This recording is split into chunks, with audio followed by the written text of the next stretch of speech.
Ka anyị kọọ maka njem mbịambiri ndị Igbo n'ala Benin. Njem mbịambiri ndị Igbo n'ala Benin.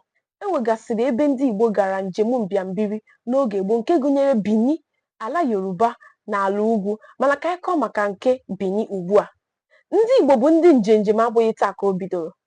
Ị ma na ndị Igbo na-ejete ije, ọ bụghị taa ka o bidoro, o teela o bidoro. Ọ bụ ihe doro ewu na ọkụkọ anya na ndị Igbo mere njem mbịambiri n'ala Benin tupu ndị ọcha abata na mpaghara ọdịda ọwụwa anyanwụ Afrịka ma weghara ọchịchị.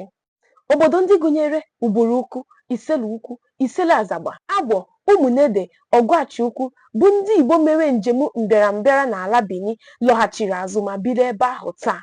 N'oge gboo, ndị Igbo ụfọdụ ji maka ụkọ ala kwara si ala Igbo gaa Benin maka ọrụ ugbo na azụmahịa. Ọtụtụ n'ime ha gakwanụrụ ebe ahụ gaa biri ma nwekwa agba, ebe ụfọdụ n'ime ha ka eze Benin chiri echichi.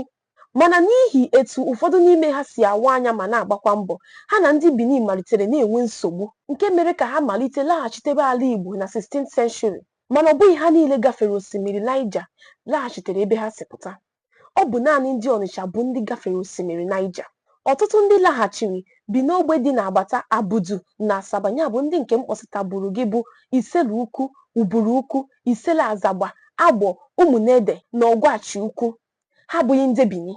Ee, ha bụ ndị Igbo gara mbịambiri Benin. Ọkwa ịnụgo ya taa? Ọkwa isi na nke a wee mụta ihe. Sonyebela Ada Igbo maka ụtọ ntị gị.